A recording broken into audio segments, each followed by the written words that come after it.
Good morning everyone. I'm Jan Angus Video and I'm going to talk about Western meditation history. Objective. At the end of the lesson, the students are expected to identify the underlying history, philosophy of the era or the context. Gain understanding of the periods in Western meditation art history. Cite important characteristics in an artwork based on the era movements. Understanding of the different artwork in the period. Western art. Western art refers to the evolution of artistic tradition, creativities, and peoples in present civilization. The primary focuses on West America and overall Europe. So Western art, since every country and region has its own style and art techniques, so does Western art. Western art ideas and style come from places like France, Italy, the United States, and England. Asian art. Asian art is a diverse and rich spanning thousands of years and dozens of countries. It is known for its ritual, roses, beautiful ceramics, jade, textiles, boating painted landscape, garden design, elaborate golden work, extraordinary temples, chariots, organzas, stupas, wood blocks, prints, shadow puppets, and the highest art form is in East Asian art and calligraphy. So, ang history ng Asia ay magkakaiba at iba't ibang aspekto ng history ng Western. Kasama niya ito ang malawak ng mga culture, tradition, at bawat isa may sarili-sariling katangian at contribution sa artistic world. Now, let's move on to the brief of art movements. First is prehistoric age. Art from this period relied on the use of natural pigment and stone grave carvings to create representation of objects, animals, and rituals that govern the civilization existence. So, Western and prehistoric age, ang mga artwork during this time ay kadalasan naglarawan ng agarang pakultura tulad ng mga ritual, o paglarawan pa kaligran tulad ng hayop at panawin. For example, landscape painting. Landscape painting found in complex of caves in southwestern France, which were discovered in 1940 by a group of teenagers. And the Venus of Willingdorf. So, it also called woman Willingdorf and nude woman. Approximately 8,000 to 10,000 years older than the image at last. Asian art. Asian art was created by an advanced civilization which are those that have established written language. This civilization includes Mesopotamia, Egypt, Greece, and Rome. Ang medium or material ng isang artwork noong panahon ito ay nag-iba-iba. Depende sa civilization gumagawa nito. But most art serves similar purposes to story. The utilitarian object like poles and weapons display region and symbolic imaginary. That is demonstrate social status. Many works display story of rulers, gods, and goddesses. This is one of the most famous artwork from this period, the Code of Hammurabi.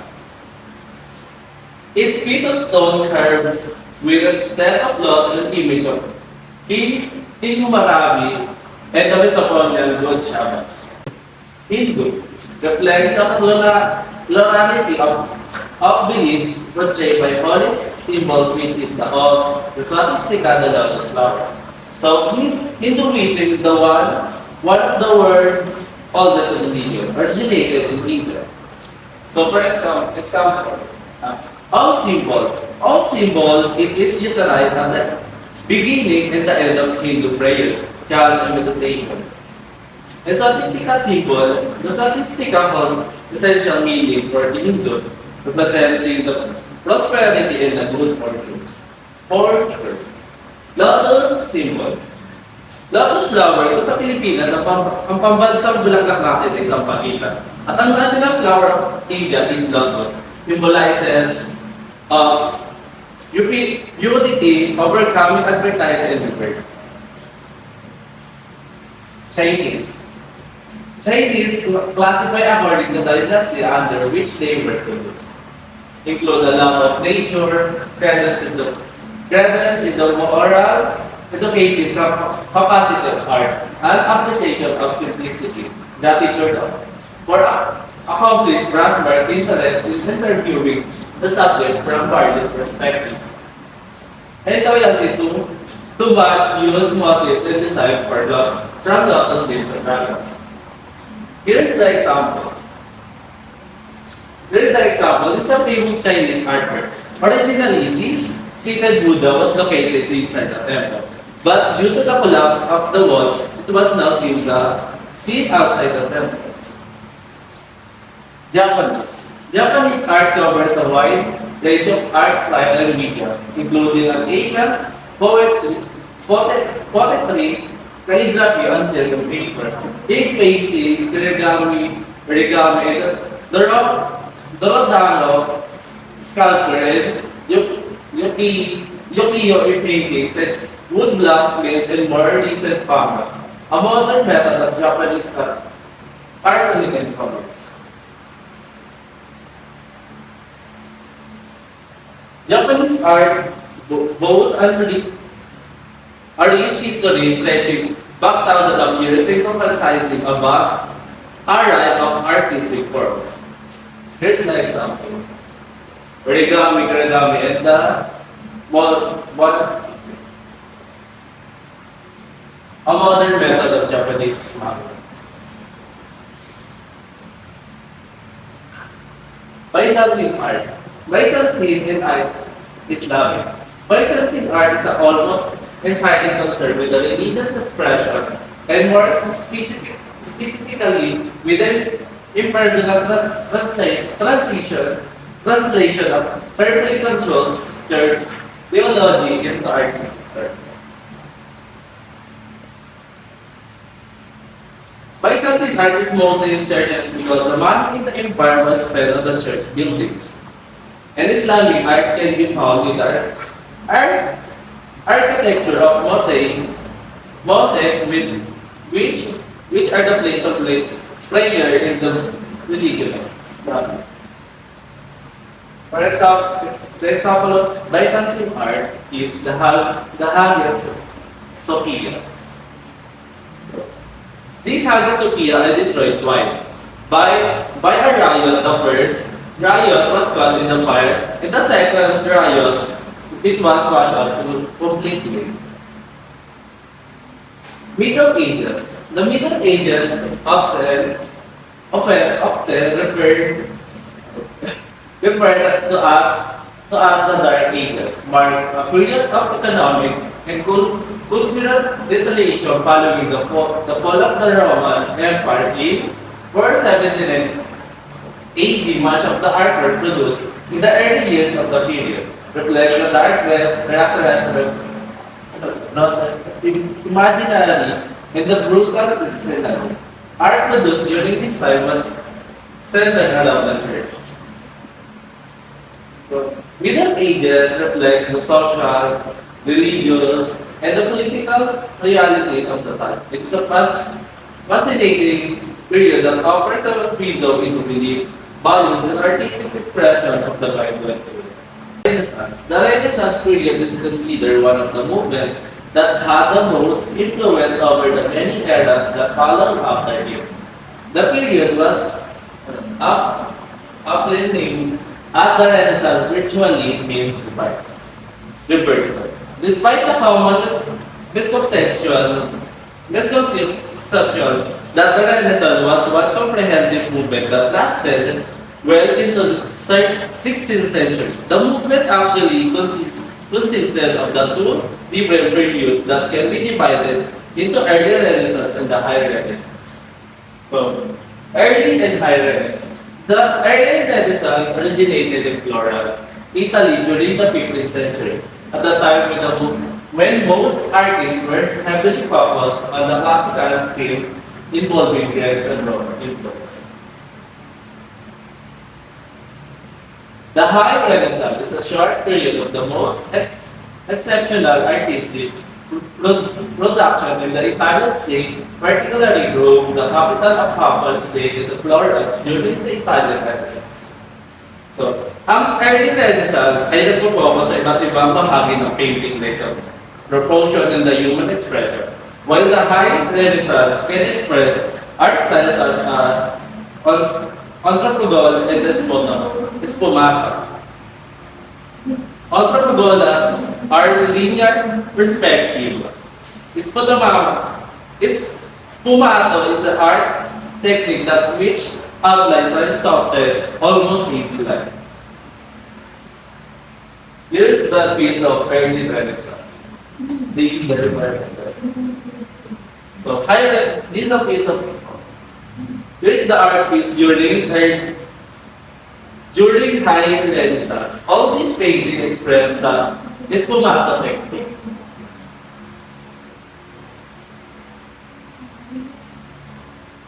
We initiated the Northern Renaissance.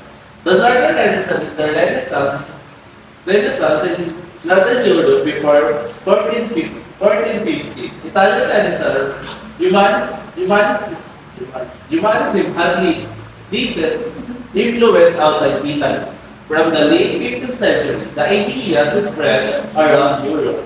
This influenced the German Renaissance, French Renaissance, English Renaissance, Renaissance in the Netherlands, Polish Renaissance in the other national and the localized movement, each with different characteristics.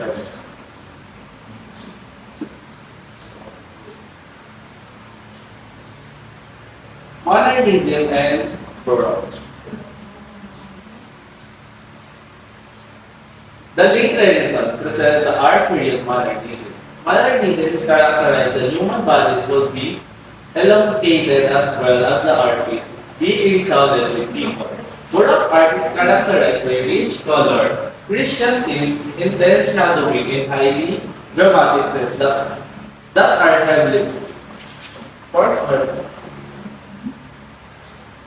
In modernism, paintings and composition can have no focal point and space can be ambiguous.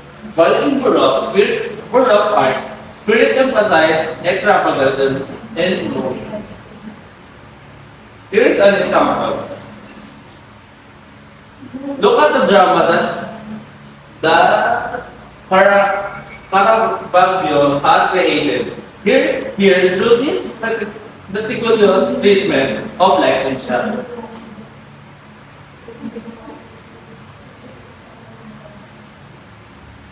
Neoclassical and Romanticism. Neoclassical was a Western culture movement that is creative and visual art. Literature, theater, music, and architecture that draw inspiration from art in the culture of classical antiquity.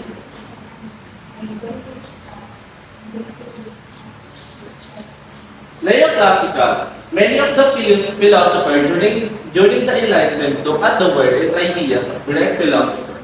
In looking at ideas of ancient Greeks, the artists of time were inspired by the art of ancient Greece. Neoclassical means new.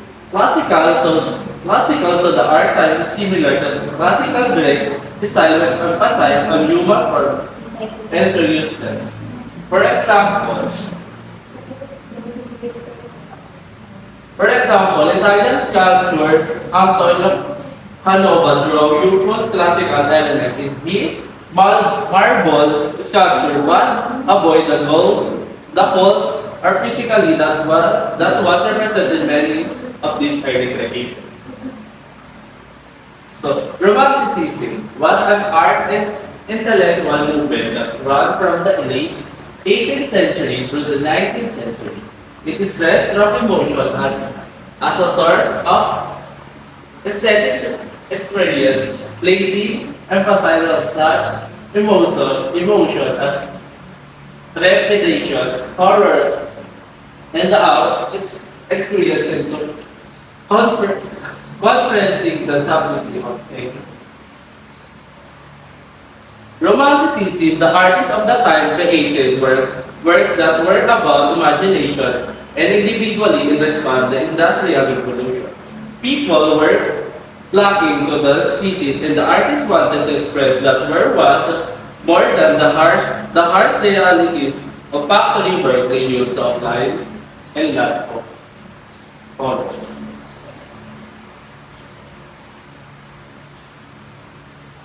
Realism. Realism began as the rejection of the imagination and subjectivism of Romanticism, and focused more on accurate observation of ordinary world. Realist artists were characterized by painting everyday people in ordinary situations, as well as being audacious by painting explicit object matter like prostitutes.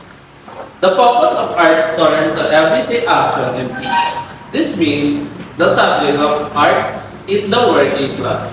The camera is also inverted, which apart how artists choose to make paintings look realistic. Here's the example.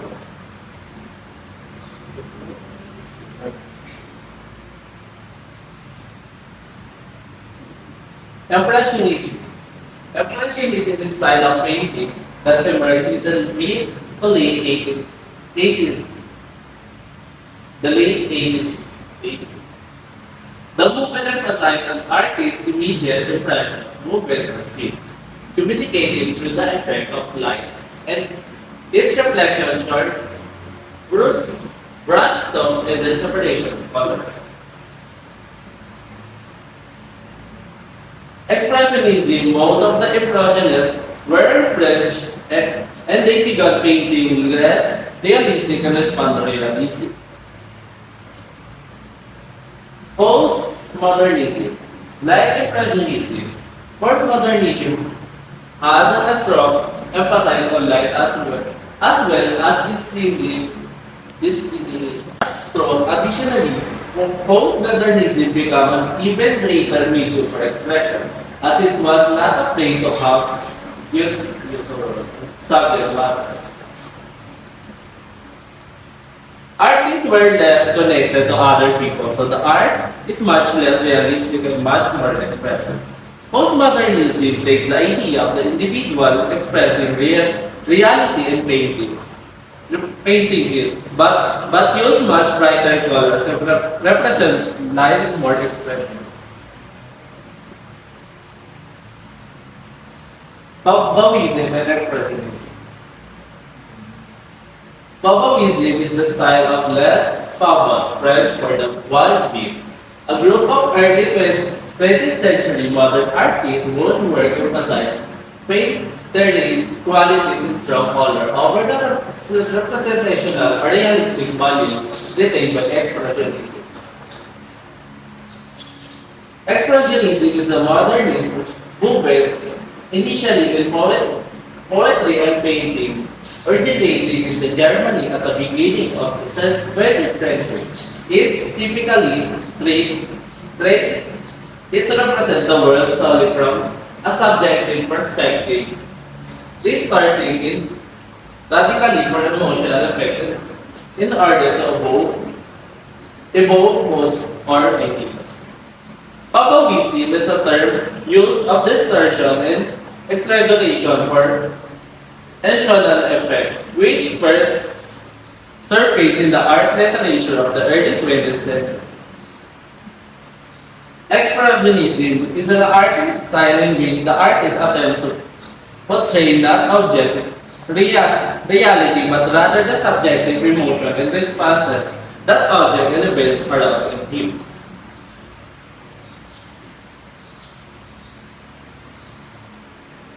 Cubism, Fatalism, Supermanticism, Constructivism, Research. Cubism, the first abstract art style. Fatalism, an intellectual art movement founded in Italy in 1909. Soperative, geometric abstract art originated in Russia in the early 20th century that influenced constructivism. Constructivism, a non-object art movement that originated in Russia and concerned itself with formal organization of planes expression of body. This is a 20th century Dutch art movement founded in 1917. The movement developed an abstract economical style it was influential on the Bauhaus and constructivism movement. Here's the example. Dada and Surrealism. The Dada movement was an anti-war, anti-materialistic and anti-nationalistic. Dada rejected traditional art standards and used nonsense to represent the sensationals of war and violence. Surrealism, a 20th century literary and artistic movement that attempts to express the working of the subconscious mind. It is characterized by fantastic, imaginary, and incurious subjects. Postmodernism and deconstructivism. Postmodernism represents a group of movements that began in the late 1950s and early 1960s, during which artists reject and establish practice and questions the importance of their roles in the artistic process. Deconstructivism is a development postmodernism and postmodern architecture that began in the late 1980s. Deconstructivism is influenced by theory of deconstruction, which is a form of semiotic analysis. It is characterized by ideas of fragmentation and an interest in manipulating ideas of abstract service and skills. Is this? Thank you.